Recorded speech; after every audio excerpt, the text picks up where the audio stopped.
오늘은 맹세에 대해서 말씀드리겠습니다. 사람들이 언제 맹세를 할까요? 첫째는 어려움이나 위기에서 벗어나기 위해, 때로는 목숨을 구걸하여 살아나기 위해서 맹세합니다.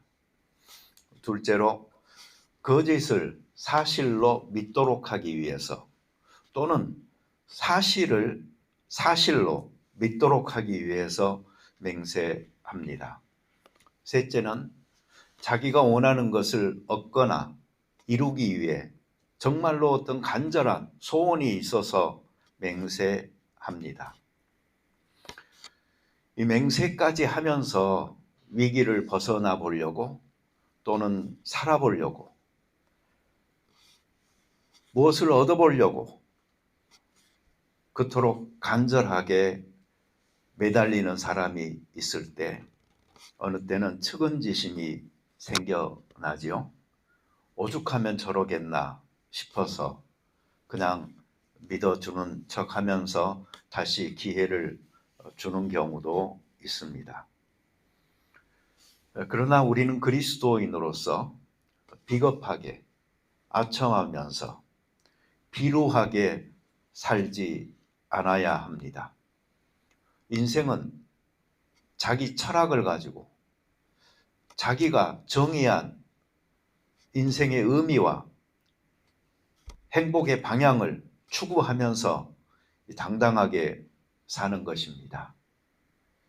사실 이 허세가 문제입니다. 우리는 쉽게 겁먹들었다 이렇게 말하지만, 사실 이건 굉장히 많은 문제를 내포하고 있는 겁니다. 과장하는 사람은요, 실제로는 나는 보여줄 만한 것이 없어요, 이렇게 시인하고 있는 거예요. 누가 허세 부리잖아요. 그러면 이렇게 생각하시면 됩니다. 이 사람 거짓말 하는구나. 이 사람 겁먹었구나.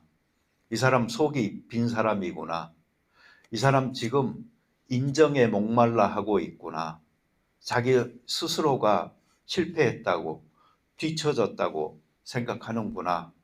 이 사람 열등감이 있구나. 이 사람 남을 지나치게 의식하구나. 이 사람 상처가 깊구나. 이렇게 생각해도 됩니다. 사정이 이러하니 이런 사람들일수록 사실은 불쌍히 여김을 받아야 할 사람이 맞습니다. 지난주 금요일 저녁에 저희 집 메뉴가 짜장면이었어요. 먹으면서 아들이 말했습니다. 식당에서 먹으면 기름이 많은데 이것은 깔끔해 라고. 아무래도 식당에서는 짜장면에 기름을 좀 과하게 넣어야 맛도 있고, 또 입에서 잘 씹히기도 하고 목에도 잘 넘어가니까 기름을 많이 사용합니다. 하지만 집에서 만드는 짜장면은 기름을 적게 쓰려고 하지요. 건강을 먼저 생각하니까요. 대체로 우리는 기름이 들어간 음식을 싫어합니다. 건강에 좋을 것도 없으니까요. 그런데 이상한 것이 하나 있어요. 우리 눈에 보이는 것만큼은요, 좀 윤기가 나고 기름지고 반짝이고 하는 거, 이런 걸 우리는 좋아해요. 얼굴, 머리카락, 구두, 손톱, 반지, 목걸이, 모든 것들이요, 좀 반짝반짝 빛나기를 바라는 게 우리들이죠. 어제 저녁에 저희 아들 중에 한 명이 그 일하는 차를 사가지고 왔어요. 뒤에 그 연장을 실을 수 있도록 설계된 유틸리티 차량인데 좀 멋있어요. 그래서 좀 칭찬을 해줬더니요, 으쓱해가지고 폼 잡고 있더라고요. 우리는 차도 파리가 낙상할 정도로 세차도 깨끗이 하고 왁스 발라서 광택 낸 차를 좋아합니다. 뭔가 좀 있어 보이는 쪽을 선호하거든요. 그러다 보니까 우리는요, 나도 좀 잘나 보였으면, 좀 더 나은 사람으로 다른 사람들이 생각해 줬으면 하는 이런 마음을 가지고 있기 때문에요. 우리들 말이나 행동에 이 허세가 낍니다. 허풍인 거죠. 이 거품을 걷어내고 나야 남는 담백한 모습, 그게 우리의 참 모습입니다. 제가 보면은 삶을 사는 두 가지 태도가 있어요. 허세로 사는 것, 그리고 담백하게 사는 것. 이 허세로 사는 것은 기름칠을 하여서 좀 번들번들해 보이고 왠지 나 잘 나가는 사람이야 라는 화려한 인상을 주게 됩니다. 그렇지만 담백하게 사는 것은 이 기름칠을 하지 않아 윤기 없이 소박하고 좀 세락해 보이기까지 하는 그런 인상을 주게 되지요. 이 사는 모습뿐만 아니고요, 우리 말도 그래요. 이 번지르르게 말만 잘하는 사람이 있고요, 그저 있는 그대로 보여주고 솔직하게 사는 사람이 있어요. 저는 미사여구로 쏟아내는 어떤 말을 하는 사람보다도요, 이렇게 말하는 사람 있잖아요. 나는 지금까지 이렇게 살아왔어요. 나는 내 인생을 지금까지 그렇게 살지 않았어 라고 말하는 사람의 말이 훨씬 더 신뢰가 가요. 말보다는 그 사람의 실제 행동이 어쩐지, 잠깐 보는 어떤 한 가지 행동이 아니고 평소 그 사람의 행실이 어떤지, 그 사람의 인격이 어쩐지를 보잖아요. 그때에 그 사람의 참 모습이 드러나는 것이죠. 이 트랙 레코드라고 해서요, 좀 길게 추적해 볼 수 있는 그 시간, 그 인생 그 길 걸어온 여정, 그걸 봤을 때 이 사람에게 중요한 것은 무엇이었구나, 이 사람은 이걸 위해 살았네 라고 우리는 말할 수 있는 것입니다. 그래도 일단 드러나는 것이 말이니까요, 말도 잘 해야 돼요. 어떻게 해야 할까요? 이런 사람 있으면 정말 좋겠는데 드물죠. 말이 신용인 사람, 그 사람의 말이 보증수표인 사람, 한번 말했으면 그대로 지키는 사람, 그래서 말을 헛소리로 내뱉지 아니하고 진실된 자기의 인격과 인생의 가치를 걸고 신중하게 하는 사람, 그리고 거기에서 어긋남 없이 실천할 수 있는 사람. 정말 이상적이죠. 부럽죠. 정말로 조심해야 되는 사람이 어떤 유형의 사람이냐면요, 말로 위해 주는 척 하면서 자기 이익을 챙기는 사람이 있어요. 앞에서는 뭐 웃고 잘 했는데 돌아서고 나면은요, 찜찜해요. 뭔가 당했다라는 생각이 들어요. 뒤통수 맞았네 라고 말하죠. 근데 사실 저는 이 말이 틀렸다고 생각해요. 왜 그런 거 아니? 그 사람은요, 내 뒤통수를 친 게 아니고 사실은 내 앞에서 내 앞통수를 친 거거든요. 내가 그것을 모르고 당한 후에 생각이 나니까 마치 뒤통수 맞은 것 같지만 말입니다.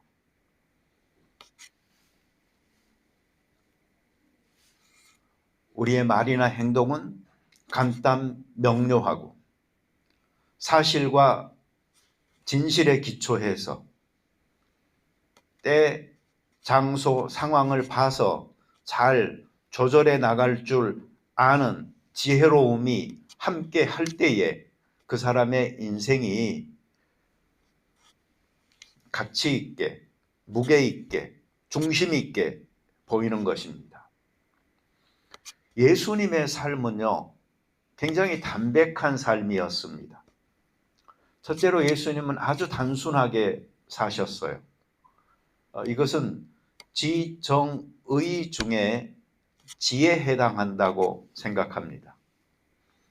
평소에 지성을 갈고 닦아야 해요. 늘 배우려고 하는 자세로 노력하면서 생각하고 자기 입장을 정리해 놓은 게 있어야 돼요. 그렇게 되면은 말 복잡하지 않아요. 예라고 할 건 하고 아니라고 할 건 아니다 라고 분명하게 자기 의사를 밝힐 수가 있어요. 왜? 평소에 그렇게 배우려고 하는 자세로 깊이 생각하여 정리한 자기 가치가 있거든요. 두 번째로 예수님은요, 진실하게 사셨어요. 진정성이 있었어요. 이건 지정의 인격의 3요소 중에 정에 해당합니다. 예수님의 정서는 맑았어요. 누구를 대할 때도 가짜 웃음이, 가짜 태도가, 가짜 배려가 없었어요. 매사에 성실한 자세로 진정성 있게 사람을 전 인격으로 대하셨던 것입니다. 요즘은요, 즉흥적인 대화가 넘쳐나잖아요. 많은 상황에서요, 그렇기 때문에 사람들이 좀 재치 있고 재밌게 말하기 원하지, 내 말이 얼마만큼 진실되게 평가받을 수 있을까를 생각해서 말하지 않아요. 그 예능감이 있어야 살아남는 세상이 되어져 있다 보니까 이 말의 가치, 말의 무게, 말에 대한 책임이 없어요. 그냥 재치 있게 받아 넘기고 빠져나가기만 하잖아요. 그러면 돼요. 어떤 진지함도 진실성도 느껴지지 않는 수없이 많은 공회와 같은 대화가 우리들의 주변에 널려 있는 것입니다. 세 번째로, 예수님은 때를 따라 사셨어요. 이건 지정의 중에 의에 해당됩니다.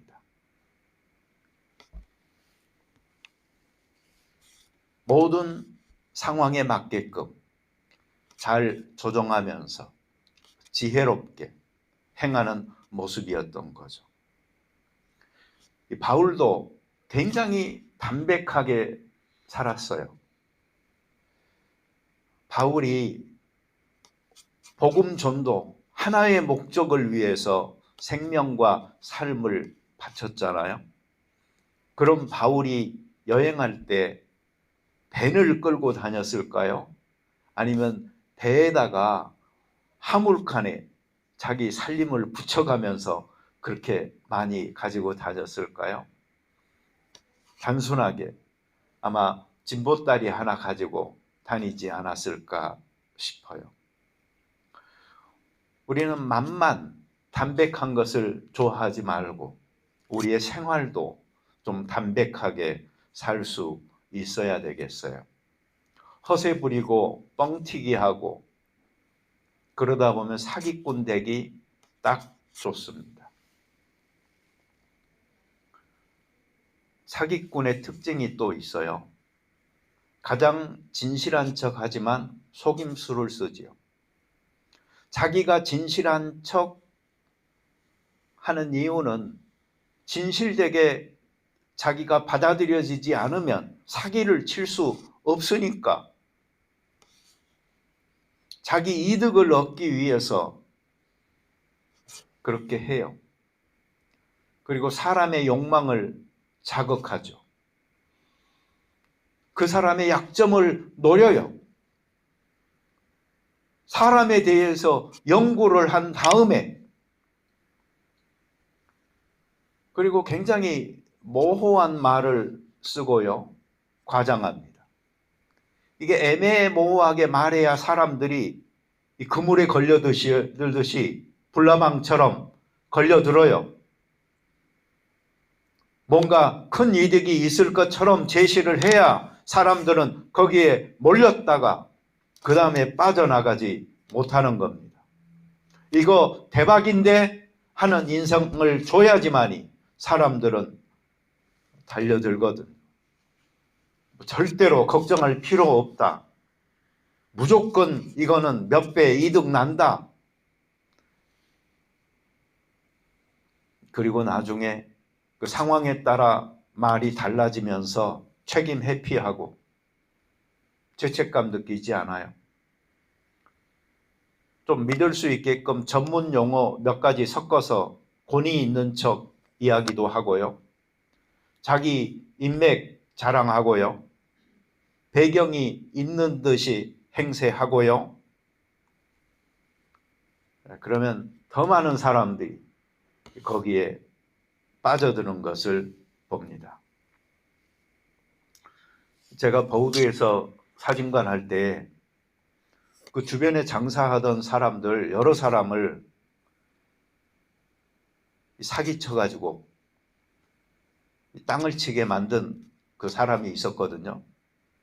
근데 그 분이 저희 사진관에 오셔가지고 우리 좀 친하게 지냅시다 이렇게 말한 적이 있거든요. 내가 그분과 친하게 지냈다면 큰일 날 뻔했어요. 좀 잘 사람을 분별할 줄도 알아야 합니다. 제가 TV에서 보니까 그 무주의 그 물돌이 마을 사람들이 민물고기 잡아가지고요.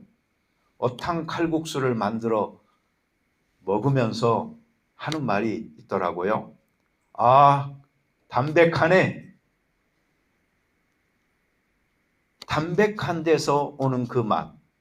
이것을 우리가 좋아하고 친숙하게 느끼면서 건강하게 생각하듯이 우리들의 삶 속에도 허세와 과장보다는 담백한 삶으로 있는 그대로의 모습으로 살 수 있어야 되겠어요.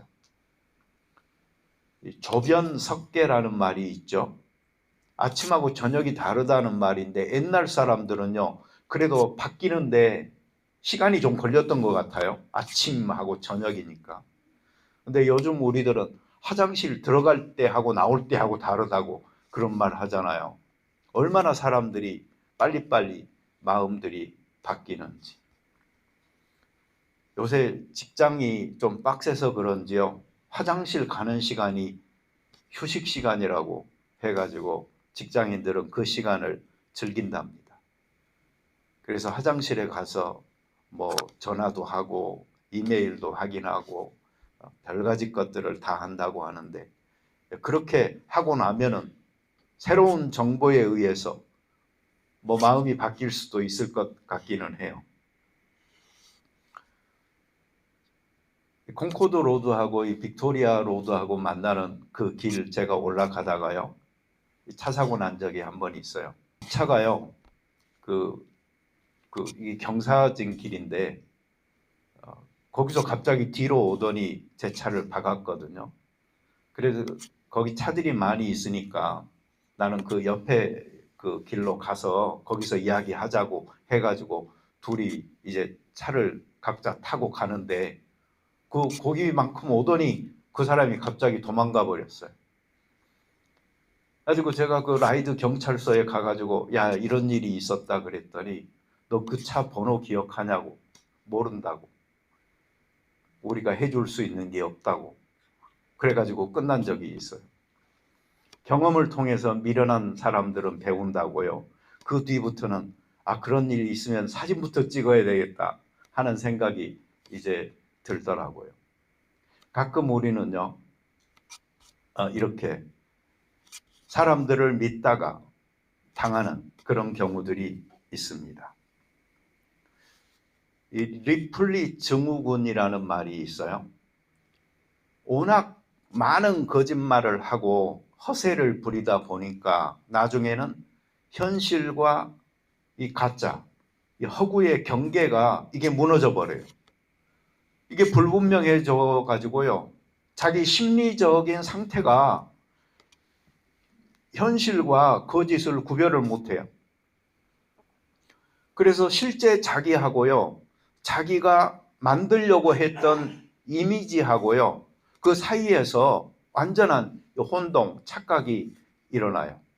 그래서 그 가짜를 진짜 나라고 믿게 되는 현상이거든요.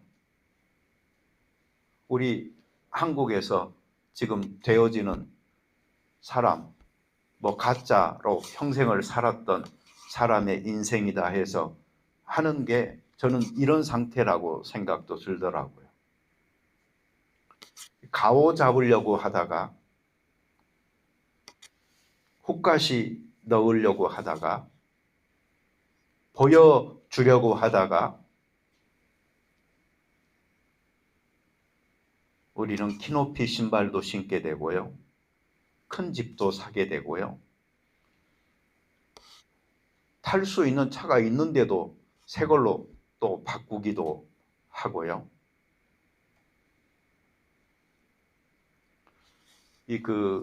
구글에서요, 인사 담당을 했던 사람이 한국 사람이 있어요. 근데 그 사람이 어떤 중국의 직원이 오더니 그런 말을 하더래요. 야, 나도 동양인이고 당신도 동양인인데 이런 이 구글 같은 세계적인 기업에서 지금 내가 일하고 있어서 좋기는 좋은데 앞으로 어디까지 승진할지 내가 자신이 없다고 그런 말을 하더래요. 근데 실제로 그 구글에서도요, 고위직 임원으로 올라가는 동양 사람들이 너무 적대는 거예요. 그래서 그 사람하고 상의하다가 야, 이걸 한번 프로젝트로 만들어 보자 그랬대요. 왜 구글에서 이 동양인들이 이 고위 임원직으로 승진하는 경우가 적은지. 그래서 그걸 여러 사람들을 모아서요, 리서치를 하고 이제 하게 됐는데 그 수십 명의 그 동양 출신의 그 직원들이요, 똑같이 하는 말이 있더래요.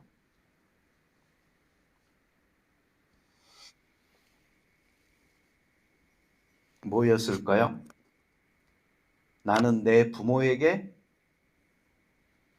자랑스러운 아들이고 딸이고 싶었다.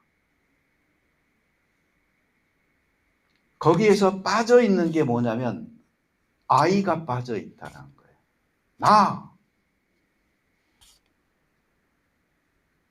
동양 사람들의 삶을 여기까지 이끌어온 그 동기가 다른 사람에게 보여주고 싶은 나, 다른 사람들이 기대하고 있는 나. 그래서 내가 여기까지는 왔는데 이제부터 내가 어디까지 가야 될지 그 방향성을 잡기가 힘든 거죠. 이 글라스 실링이라고 그래서 여자분들의 사회적 진출을 막는 이 장벽이 존재하고 있듯이 실제로 그 밤부, 그 대나무 있잖아요. 실링이라고 그래서 그 동양인들의 그 승진을 여러 가지로 제약하는 그 천정이 있다고 사람들은 말을 하는데 보니까 그 동양인들 자체가 가지고 있는 큰 그 문제점 중에 하나가 바로 자기의 주체가 된 그 동기가 아니고 다른 사람들의 기대를 충족하기 위한 삶을 지금까지 살아왔다는 거죠.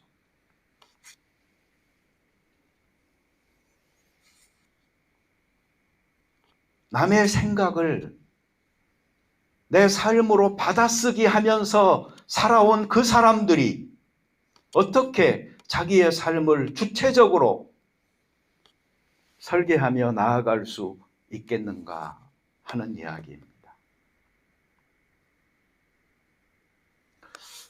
우리는 누구를 잘 못 믿겠으면 이런 말 하잖아요. 너 맹세할 수 있어? 무엇에 걸래? 그러면 이런 말 하죠. 내가 다시 뭐 한다면은 내가 뭐 네 자식이다. 이런 말도 하는 한국 사람들이 있습니다. 그런데 우리는 가장 흔하게 쓰는 말 중에 하나가 하나님께 맹세한다 라는 말일 것입니다. 성경에 보면은 이 맹세를 잘못한 사람들이 있어요. 사사 입다. 전쟁에서 승전하고 돌아오는 길에요. 호기롭게 소리쳤죠. 자기를 처음 맞이하는 사람이 있으면 그 사람을 제물 삼아 하나님께 드리겠다. 그런데 자기 외동딸이었어. 그렇게 했죠. 사울 왕도 자기 아들 요나단을 죽일 뻔했어요. 전쟁 중에 음식을 먹는 자가 있으면 죽일 것이다. 여호와의 이름으로 맹세했는데 나중에 보니까 자기 아들 요나단이 야생 꿀을 먹은 거예요.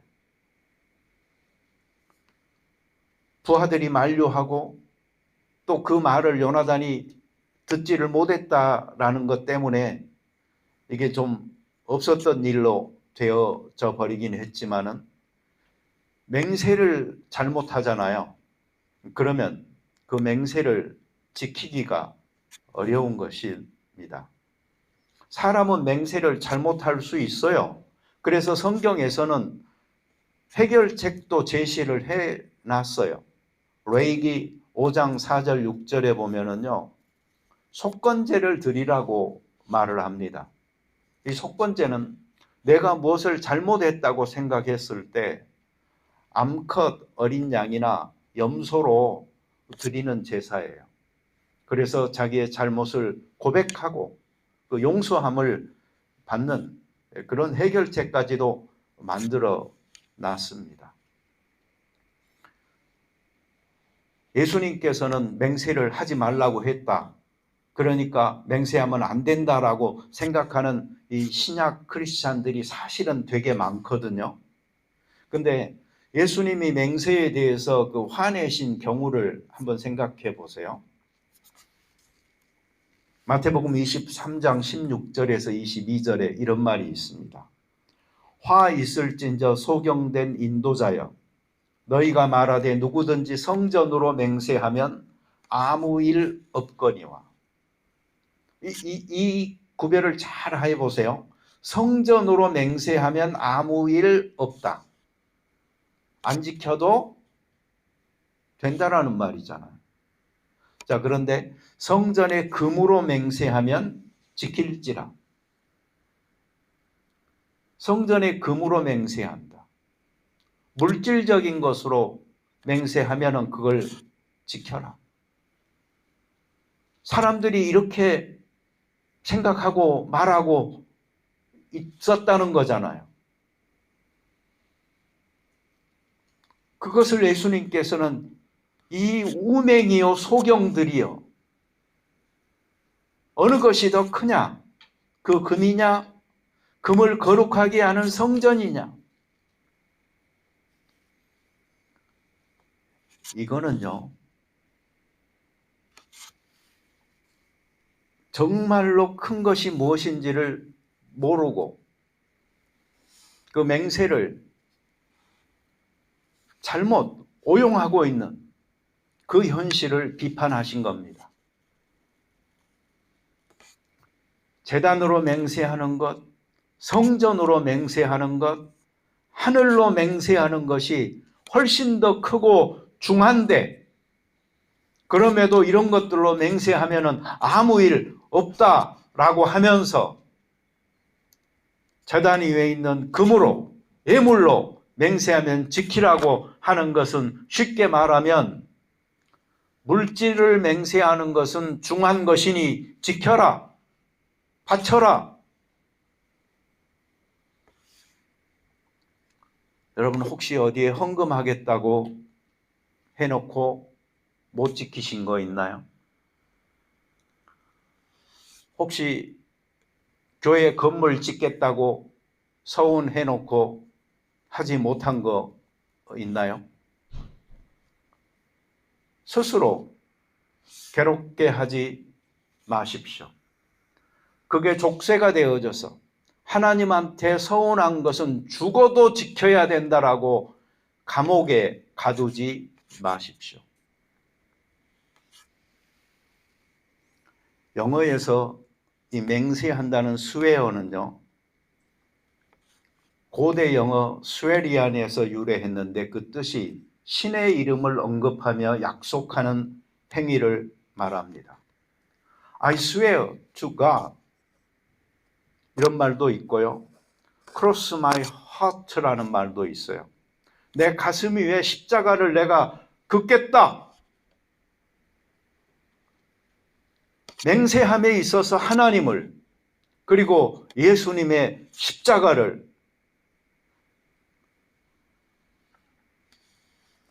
그 순간에 하나님이 증인이 되고 예수님의 십자가가 보증이 되어야 하는 것인데, 이렇게까지 굳게 약속을 해놓고 결국은 하나님을 욕먹이고 십자가에 침을 뱉는 격이니, 이 swear라는 말 속에 욕설이라는 의미도 생겨났던 것 같아요. 여러분, 누가 맹세한다고 하면은요, 이 사람 욕하나 이렇게 할 필요는 없겠지만, 매사에 우리가 신앙생활도 우리의 생활도 좀 담백하게 할 수 있었으면 좋겠어요. 말 그 자체가 보증수표가 될 수 있는, 신용할 수 있는 그 사람이 되도록 해야 되겠어요. 그럼에도 불구하고 우리 인간들은 너무나 잘 알죠. 내일 일은 난 몰라요. 하루하루 살아요. 야고보서 4장에서 야고보가 말한 거예요. 들으라, 너희 중에 오늘이나 내일이나 우리가 어떤 도시에 가서 거기서 1년을 머물며 장사하여 이익을 보리라 하는 자들아. 내일 일을 너희가 알지 못하는도다. 너희 생명이 무엇이냐? 너희는 잠깐 보이다가 없어지는 안개니라. 너희가 도리어 말하기를 주의 뜻이면 우리가 살기도 하고 이것이나 저것을 하리라 할 것이거늘, 이제도 너희가 허탄한 자랑을 하니 그러한 자랑은 다 악한 것이라. 내일 일을 알지 못하는 너희, 잠깐 있다가 사라질 안개와 같은 너희가 어찌 주의 뜻이라는 그 섭리를 무시한 채로 너희들의 계획에 그렇게 확실하게 장담하면서 내일을 계획할 수 있겠느냐? 하물며 거기에 근거하여 자랑할 수 있겠느냐?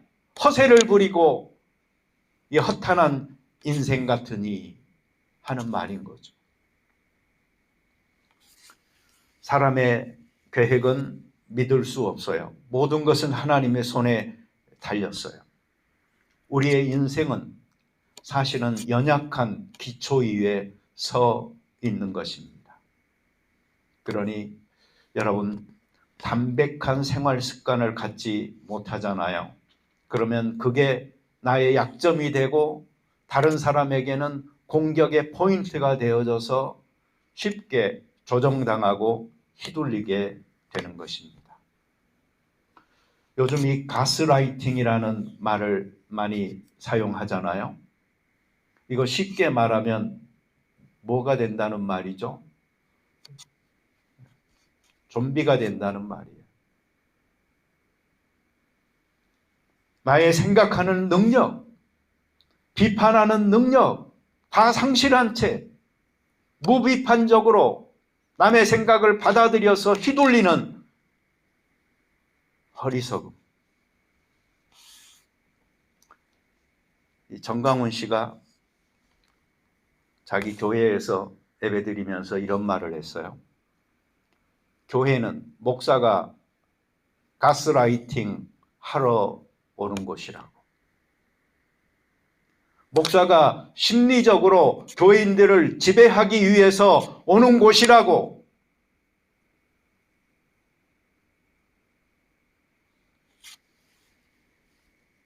크리스찬들이 믿음에 대하여 깨인 생각을 갖지 못한다면 어리석은 선택들을 할 수 있어요. 가스라이팅 되어서. 혹시 여러분들이 믿어왔던 거, 생각했던 거, 또 품었게 되어졌던 비전들이 내가 아직 어렸을 때에 또는 어떤 유아적 발상에 의하여서 또는 영웅심에 의하여서 하나님 앞에 서원하고 맹세한 것들이었다면 다 버리세요. 괜찮아요. 내 신앙으로, 내 생각으로, 내 결단으로 하나님 앞에 맑은 정신으로 할 수 있을 때 결심하시고 새로 설계하셔도 되는 것입니다.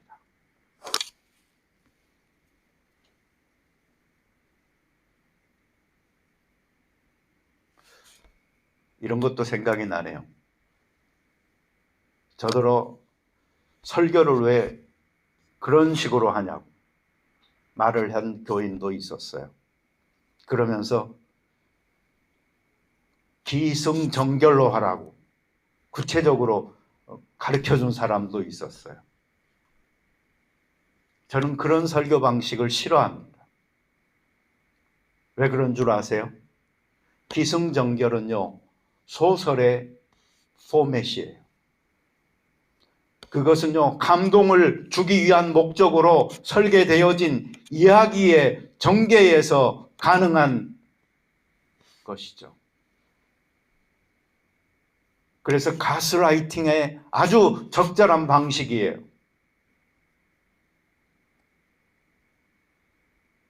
그래서 저는 가능하면 서론, 본론, 결론의 방식으로 설교를 늘 합니다. 이 방식은 감동은 덜해요. 그러나 지식을 전달하고 정보를 나누고 하는 데는 유익해요. 그래서 설교자의 심리적 지배를 받아서 교인들이 움직이는 것이 아니고 오히려 교인들이 주체가 되어져서 자기의 생각을 가지고 판단하고 살아갈 수 있게 만들어주는 방식이니까 저는 이 방식을 선호하는 것입니다. 결론적으로 말씀드립니다. 여러분, 모세나 에레미야나 하나님 앞에 부름받을 때에 똑같이 했던 말이 있어요. 나는 말을 할 줄 모릅니다. 나는 어린아이입니다. 나는 영어를 못해요. 나는 한국말을 못해요. 필요 없어요. 하나님께서 쓰시면 됩니다. 말은 많고 적음이 아니고 느리고 빠르고가 아니고 어휘력이 좋고 나쁘가 하는 것이 아니고 유창하냐 어눌하냐의 문제가 아니고 그 말 속에 진실함이 있느냐? 사람을 세워주는 따뜻함이 있느냐? 또 조화와 화목을 이루기 위하여 적절한 시기와 때를 상황을 봐서 말할 수 있는 지혜가 있느냐가 중요한 것입니다. 우리는 전지전능 무소 부재하신 그리고 영원하신 하나님을 고백하고 찬양하면서도 실제로는 우리가 다 할 줄 아는 듯 우리가 하려고 합니다. 하나님의 위엄과 영광, 그 위대함과 빛남을 보지 못하고 그분을 의뢰하지 못하면 그렇게 됩니다.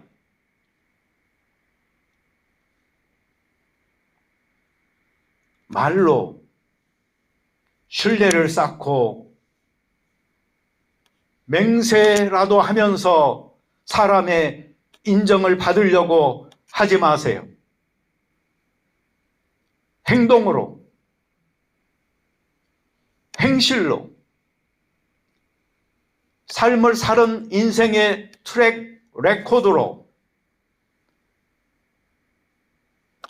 우리의 신뢰를 확보하고 신뢰를 주면서 살아갈 수 있다면 맹세가 무슨 필요가 있겠습니까? 우리의 말이 바로 신뢰인 것을, 그게 보증수표인 것을, 이러한 언어 생활로 하나님 앞에 영광 돌릴 수 있게 되기를 바랍니다. 예능감 있고 재치, 재능이 있어서 순간적 위기를 모면하고 사람을 웃기는 언어 생활이 아니고 중심의 진실함을 가지고 하나님 앞에 설 수 있는 우리가 되어졌으면 좋겠습니다.